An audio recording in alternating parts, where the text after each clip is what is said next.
Assalamualaikum warahmatullahi wabarakatuh. Bismillahirrahmanirrahim. Alhamdulillah. Al-Khaliqul Bari' Al-Musawwir lahul asma'ul husna. Yusabbihu lahu ma fis samawati wal ard wa huwal azizul hakim. Asyhadu an la ilaha illallah wahdahu la syarikalah wa asyhadu anna Muhammadan abduhu wa rasuluh. Wa sallallahu ala Muhammad wa ala alihi wa sahbihi ajma'in. Amma ba'd. Qala Allah Ta'ala fil Qur'anil Karim, a'udzu billahi minasy syaithanir rajim. Watlu 'alaihim naba'a bani Adam bil haqq. Idh qarraba qurbanan fatuqbila min ahadihima wa lam yutaqabbal minal akhar. Qala la aqtulannaka. Qala innama yataqabbalullahu minal muttaqin. Jamaah yang dimuliakan Allah, marilah kita sedikit memahami. Perlu katakan sedikit ya karena memang pelajarannya sangat luas tentang kisah udhiyah atau penyembelihan atau korban. Walaupun sudah pernah disampaikan, tidak salahnya kita ulang kaji. Insya Allah menurut keputusan pimpinan pusat Majelis Tarjih, hari raya Idul Adha itu jatuh hari Selasa tanggal 20 Juli. Hari ini tanggal berapa? Tanggal 2 lah. Tanggal 2 kan? Selasa tanggal 1, Arba tanggal 2. Jadi sebentar lagi, tidak lama, hari raya lah. Maksudnya tanggal 10 Dzulhijjah itu jatuh pada hari Selasa, tanggal 20 Juli hari Selasa. Jadi para itu besar Selasa. Puasa Arafah pas hari Senin.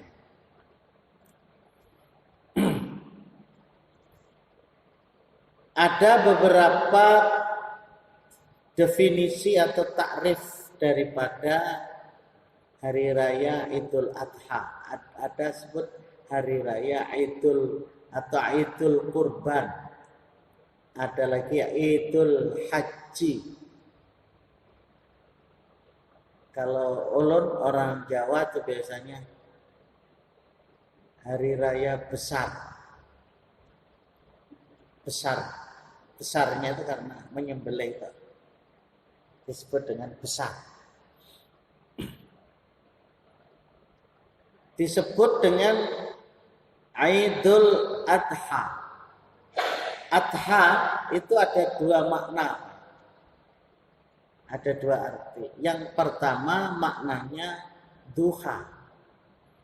Yang kedua maknanya udhiyah.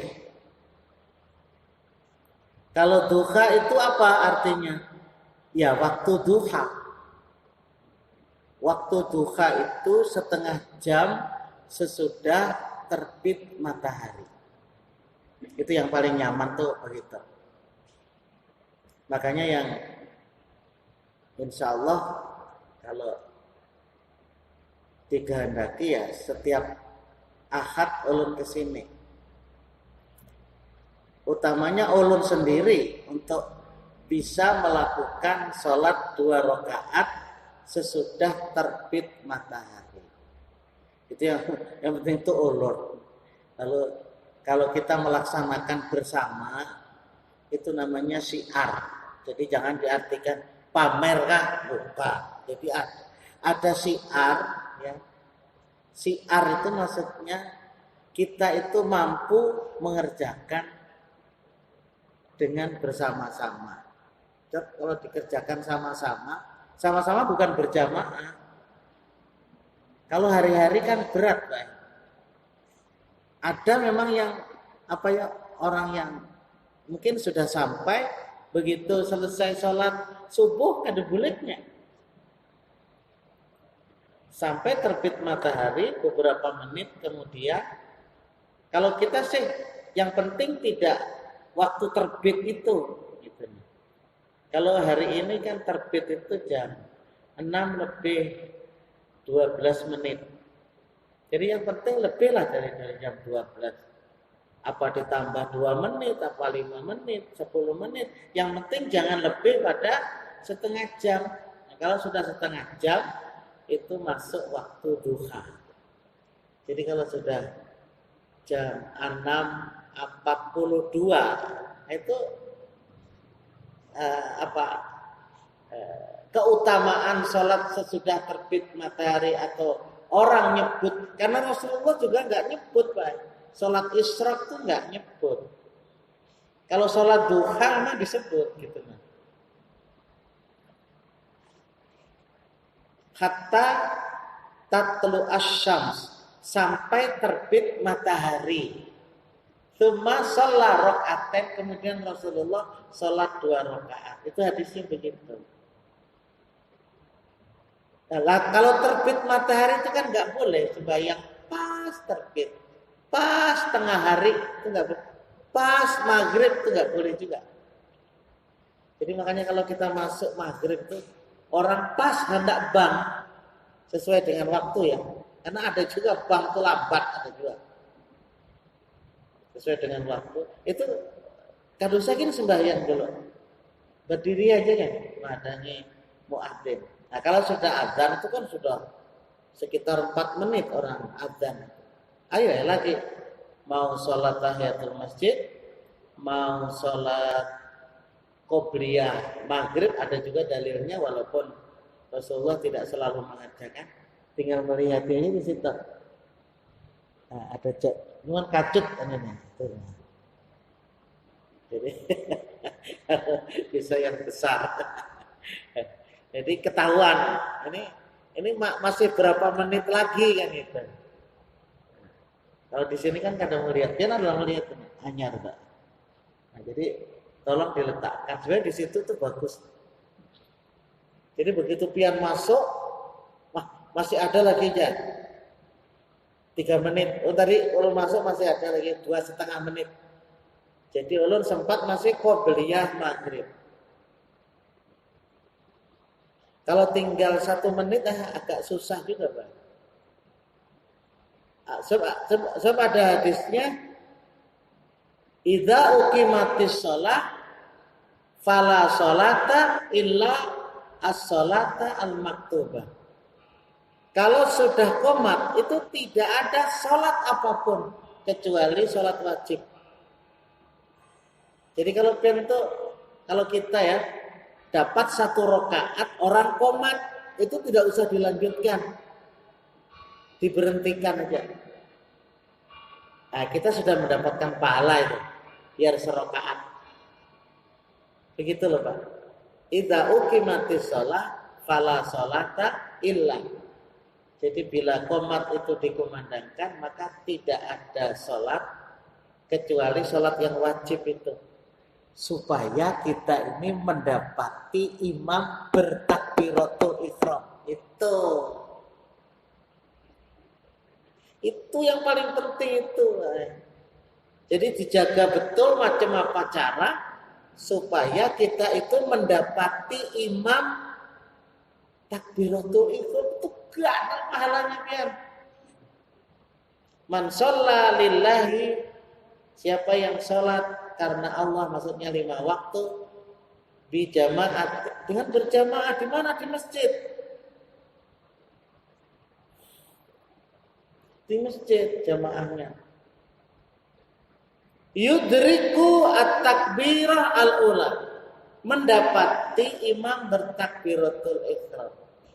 Kutiba lahu bara'atan. Ulangi hadis kan. Ulun baca hari Ahad semalam. Karena apa kalau diulangi lah. Semalam kok pas pian tak goreng. Nah, ya ini tak goreng pulang. Kalau ulun itu baik kada sarik orang goreng waktu ceramah. Cek di rumah kada kawa goreng waktu ceramah, kawa goreng tuh untung benar tuh dah. Paling untung. Woi bebo. Nah, jadi maka adalah dia akan dicatat dari 2 kebebasan, bara'atun minan nar wa bara'atun minan nifaq. Maka dia akan dibebaskan dari api neraka. Ini yang pertama, penting itu benar ya. Yang kedua, dibebaskan dari sifat nifaq. Iman yang masih ulang galik itu nifaq. Contoh mamanya kita maghrib nih, salat berjamaah kada berjamaah, itu nifaq. Kita itu berkehendak itu supaya istiqomah. Maghrib ini tulang selesai, itu begitu. Kehendak itu kan seperti itu. Itu yang namanya kita hilang nifak kita. Jadi dengan takbiratul ihram itu mudah-mudahan seperti itu. Umpat korban, umpat ke mana? Jadi kadang gulang galik korban kada korban. Padahal duitnya banyak. Lain kalau orang kada berduit. Orang kada berduit nyatai kada korban. Duitnya ada. Duitnya ada. Gulang galik pikiran korban, maka Allah Subhanahu wa taala akan melapangkan rezeki sejumlah bulu yang ada di binatang tersebut. Ayo hitung bulunya berapa? Sapi itu bulunya berapa? Siapa yang suka menghitung? Jadi nah ini yang perlu itu supaya kita terhindar dari nifak itu kan itu. Bagaimana kita, loh itu kan seupaya Pak ya, kita itu ikhtiar untuk supaya mau taat itu kan susah loh Pak. Jangan dianggap orang taat itu mudah. Mau sholat subuh berjamaah, sama sholat subuh berjamaah itu juga menghindarkan diri dari sifat kemunafikan.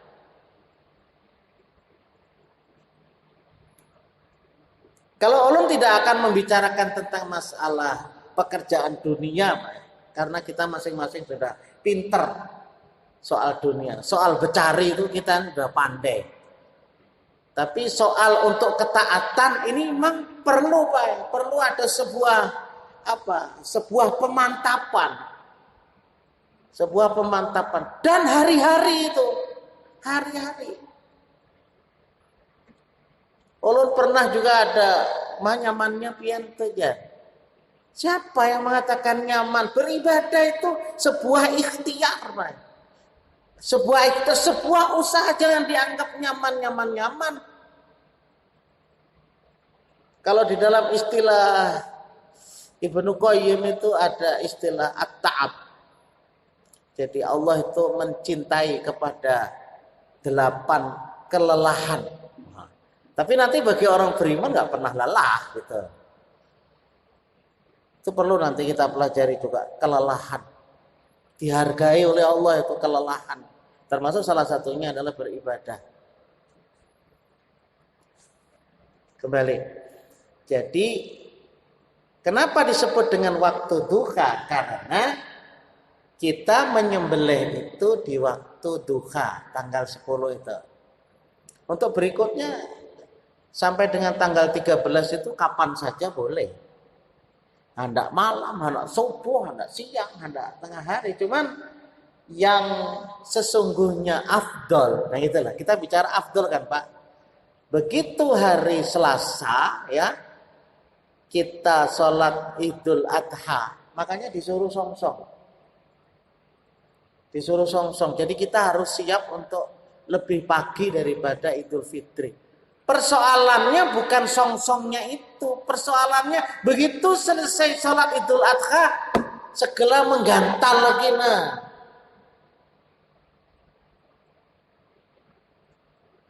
Kalau ada ladingnya pesan lawan ulun ada ladingnya.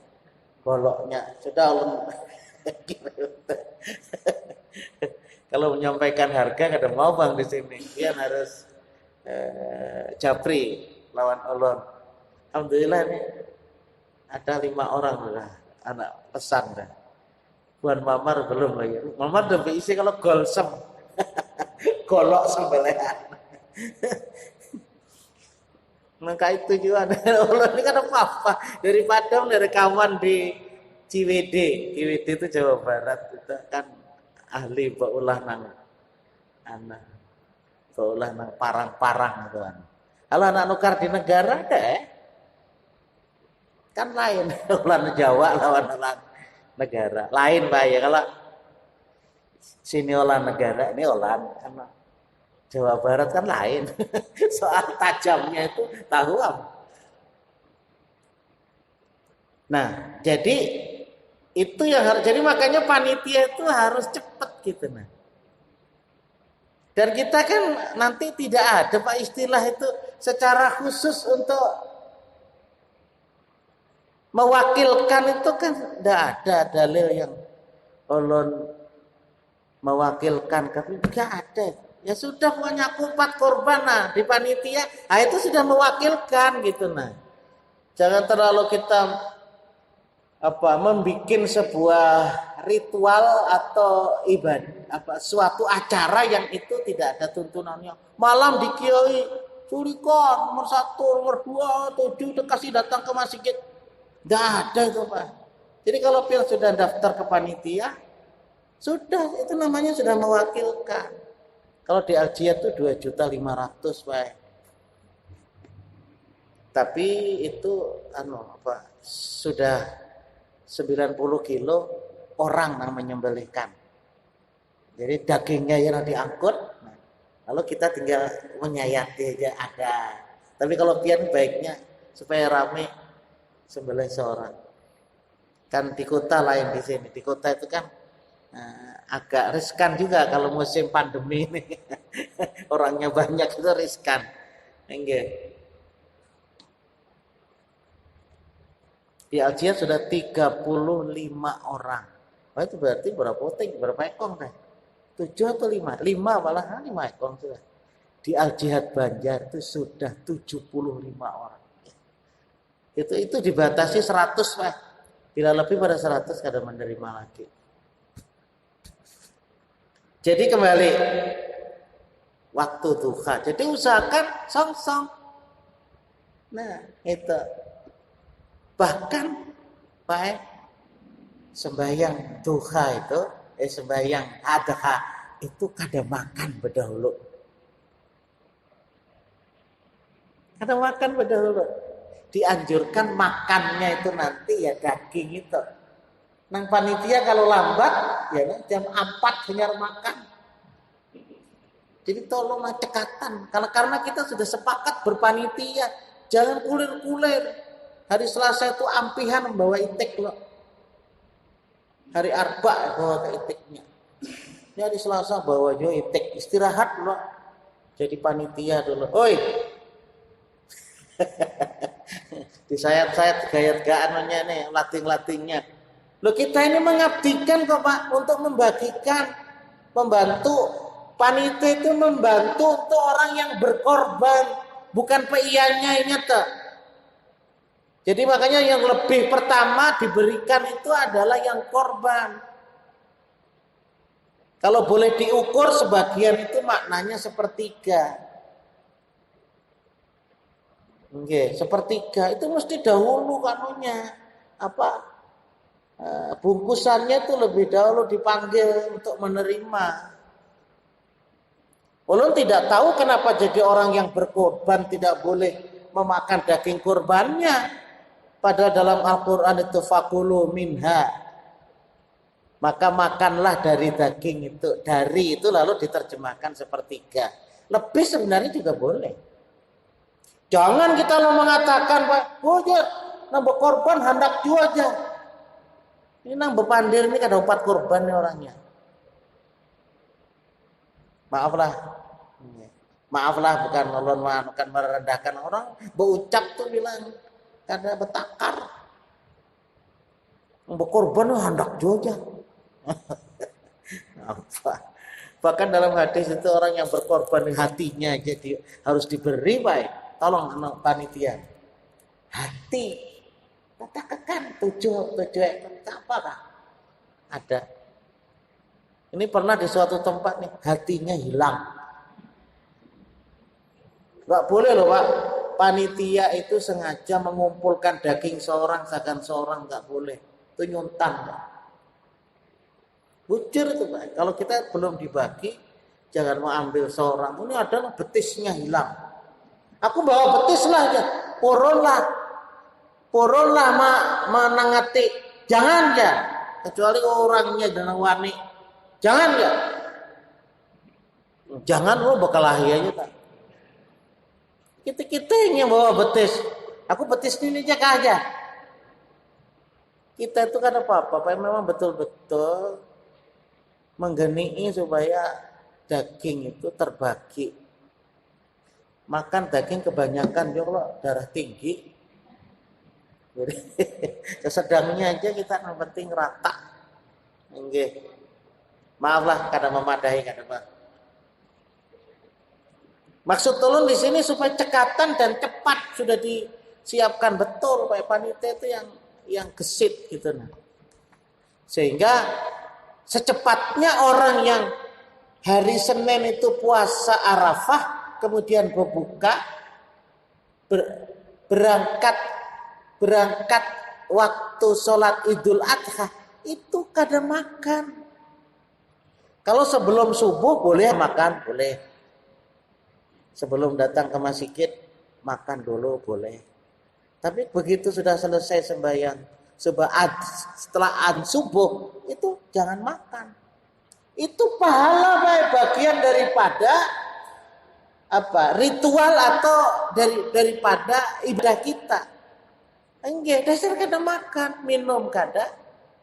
Yang bagus itu sampai makan daging kurban. Kalau Imam Syafi'i membolehkan begitu selesai sembahyang, khutbah, minuman lagi kada apa-apa. Boleh. Tapi yang bagus itu karena di antara kita ada yang kada hakon makan sampai makan daging. Biar kuahnya. Makanya boleh saja umpamanya panitia bagian dari daging atau tulangnya itu untuk ngesop atas izin yang berkorban boleh. Udah yang berkorban sebagian daripada tulang ataupun dagingnya itu disop boleh. Ini nanti ada bagian panitia persopan. Nah itu. Lu kan lain makan bersama, Pak. Makan bersama dengan makan di rumah lain. Ada juga sih kadang membolehkan. Nah, kadang membolehkan tuh kada izin dari yang berkorban. Kalau yang berkorban mengizinkan aja. Ambillah sepala itu nah. Kan kalau 90 kilo kan 30. Diberikan kepada tukang korban namanya yang berkorban 3 kilo kali 7 21. Kalau di sini kan jarang diberi lagi 5 tokus 5 bungkus kan bisa aja. Kalau di Aljiat itu kan 3 kilo ditambah 5 bungkus, setiap bungkus 5 on. Nah seperti itu untuk dibagikan kepada keluarganya mungkin yang jauh-jauh kan. Nah, untuk memberi ulun di Sungai Malang kan, saya juga. Orang sugih boleh, ulun bukan sugih ada bang. Ya, boleh orang yang mampu menerima korban boleh, tapi tanpa meninggalkan orang fakir miskin. Korban itu begitu, Pak. Jadi lain dengan zakat. Kalau zakat nggak boleh orang sugih menerima zakat. Nggak boleh, Pak. Kalau korban masih boleh.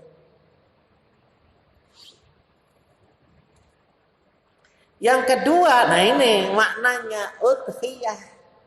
Jadi lucu kalau hari raya korban, ada pekorban itu lucu. Lucunya apa orang yang sugih-sugih ini mana, yang bedai-bedai ini nah. Bedai lah biar.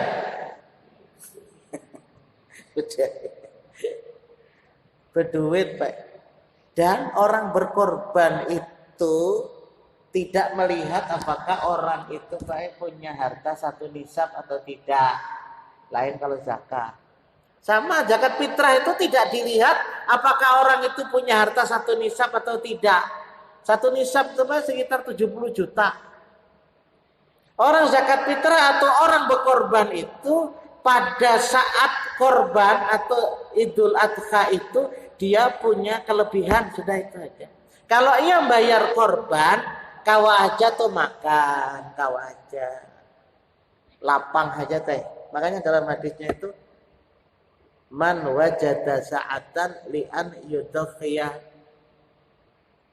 falam yudhi fala yaqrabanna musallana. Rawahu Abu Daud wa Tirmidzi. Siapa yang dia itu mempunyai keluasan. Paham ya kalau yang namanya keluasan, artinya ada aja berduit teh. Nyaman aja duit. Artinya tidak mesti memiliki duit 70 juta. Punya 10 juta ini gin atau punya 5 juta aja gin kita sudah lapang. Ya kalau yang merasa lapang, ayo 4 korban. Saikong minimal satu keluarga itu satu, Pak.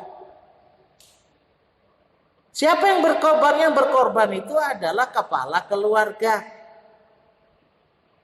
Karena fi ahdin Nabi sallallahu alaihi wasallam adalah pada masa Rasulullah sallallahu alaihi wasallam itu kepala keluarganya lah yang berkorban. Jadi tidak pernah pada masa Rasul dan para sahabat orang berkorban itu berganti-ganti, itu tidak ada, Pak. Nah, ada cari dalilnya kalau ada yang berganti-ganti. Alasannya mungkin dari hadis yang dhaif, bahwa binatang korban itu sebagai kendaraan atau bahasa kitanya sebagai tunggangan ketika melalui sirat, jembatan. Itu hadisnya maudhu. Maudhu itu palsu. Nah dari situlah makanya lalu masing-masing kita itu ingin berkorban. Padahal ketika kepala keluarga ya itu berkorban, maka otomatis istrinya, anak-anaknya, kuitan yang mati-mati dapat pahala. Sama-sama. Iya. Makanya ada pertanyaan, baca ya. Nang laki kada berduit ya. Wah, nang bini berduit. Wah, apa? Lalu nang bini Anda berkorban. Ini yang bagusnya kayak apa? Yang bagus adalah bini julungi duit lawan laki. Lalu laki itu yang berkorban dari duit bini. Maka otomatis lakinya berpahala, bininya berpahala, anak-anaknya. Kalau bininya nang berkorban, pas laki kada berpahala. Woi, laki. Kasihan laki, kan kita ini kada apa-apa, Mbak. Ingin bahwa kita laki bini sekeluarga itu masuk surga. Janganlah seorang aja nak masuk surga, laki kada atau bini kada. Bukan begitu dalam Islam. Ku anfusakum wa ahlikum naran. Makanya kan tidak ada tuntunan berkorban untuk yang sudah mati itu nggak ada. Jadi orang yang berkorban itu dia masih punya kemampuan. Kepala keluarga yang berkorban untuk dirinya, insya Allah pahalanya untuk seluruh keluarga. Kalau lebih dari satu boleh. 2 ekor kambing boleh, atau 2 dari 7, atau sekalian 1 ekor hadangan. Wow, bukan ingin dipuji orang loh. Ini duitnya kada betakar. Ayo ya. Apa mana saya kok ini 20 juta. Ini isi duit 2 miliar. Berapa miliar umpamanya? 20 juta nah. Sekongan, mantap lah. Tetapi kita tidak boleh juga lalu nanti itu ya orang sugihnya aja seekor kambing atau sepertujuh atau 1 dari 7 orang, nggak apa-apa Pak. Kita tuh jangan makan orang lah. Syukur ya orang 4 sugihnya sekongannya aja. Nah. Sugih apa cuma ininya 1 keluarga itu minimal daripada umpamanya ikut berkorban seekor sapi 1 keluarga itu nggak usah dihitung 7 orang nggak usah Pak. 1 keluarga Haji siapa Haji Ahmad umpamanya ya sudah seekor tuh Haji Ahmad jangan dihitung 7 orang siapa orang nanti yang berpahala 7 dong. Aku 4, nah jadi 4. Maka akan mendapatkan pahala yang guru-gurunya juga dapat. Orang tua, bintuhannya, kaiknya, sebagainya. Kan begitu Pak. Jadi korban itu sebenarnya jelas kok dalam kitab itu. Kita saja yang terlalu mengambang dan terlalu mengembang Pak. Lain halnya kalau orang tersebut memang beramanat diikuti dengan hartanya yang ada. Amun pokok amanat muntung aja duitnya ada perlu kada usah. Kekanakan ini karena lah kalau aku sudah mati nah aku kumpulkan duit korban seakan aku. Itu malah pahami nanya tak. Jangan baik kita tuh membebani kepada anak. Nah kecuali kalau harta kita tadi banyak berisi sarang burung 10 buah. Allah. Sini 10 kilo nyambat aja Bang. 10 kilo. Nah, nang sarang nang di sini nah. Ini khusus untuk korban. Nah, itu maka pas mati. Nah, ini untuk korban.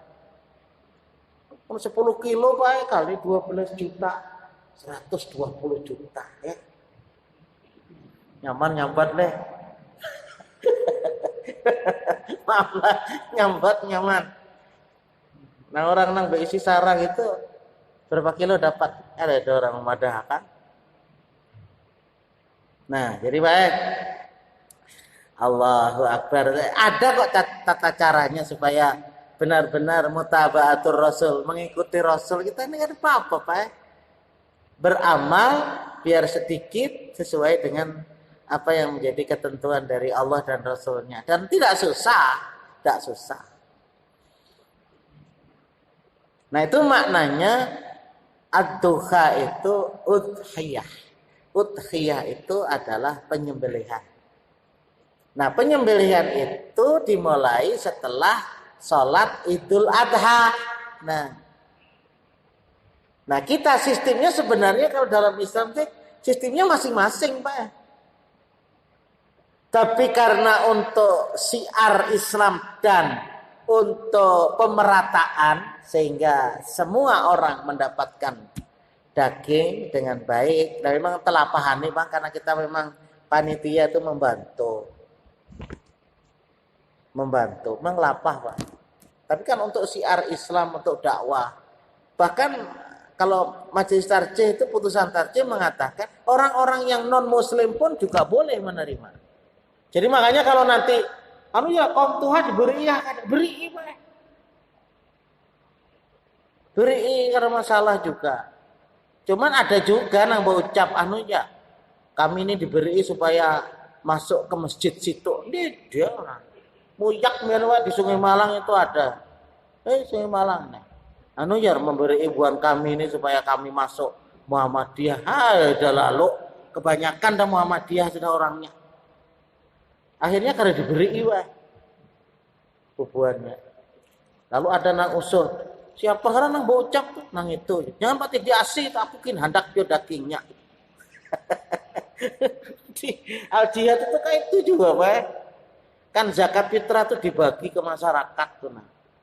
Siapa kaum tua, kaum muda, mana yang miskin. Kalinya ada nang bocap di hikama sikit jihad situ. Anu ya, supaya hanya sembahyang ke al jihad. Muyak kehubuannya kali diberi lagi. Akhirnya nang miskin-miskin itu lapor kenapa jadi kami tahun ini kali diberi ya? Itu ada nang bocap si anu itu. Nang itu diasihkan aku anu ya. Alhamdulillah wah ini diberi lagi. Jadi kadang-kadang ada salah pemahaman. Kita tuh enggak kok, sama sekali enggak. Enggak ada pikiran orang mesti masuk ke kita atau apa, enggak ada, Pak. Enggak usah berpikir seperti itu. Orang bisa ya memahami sendiri masing-masing. Apakah ia mau untuk melaksanakan sesuai dengan tuntunan Allah dan Rasulnya atau tidak. Oke, kembali. Ada ya, ada. Kalau soal waktunya kan sampai tanggal 13 dan kita tidak boleh puasa. Ada beberapa masjid itu karena banyak lalu dibagi 4 kali gitu nah. 4 kali. Dari tanggal 10 20 ekor, tanggal 11, 12 sampai tanggal 13. Jadi rame ya terus dan itu dilakukan di Joko Tarian. Jadi salah satu masjid yang aktivitasnya itu paling hebat se-Asia Tenggara, coba bayangkan. Bayangkan aja. Puasa hari Kamis itu mempersiapkan buka 2000 piring. Ayo Pian. Ulun rencana sama waktu muktamar Muhammadiyah di Solo itu hendak ke situ. Saya ini belum. Nggih. Puasa Senin, puasa Kamis itu 2000 porsi. Nggih, 2000 porsi. Jadi memang luas Pak, luar biasa masjidnya.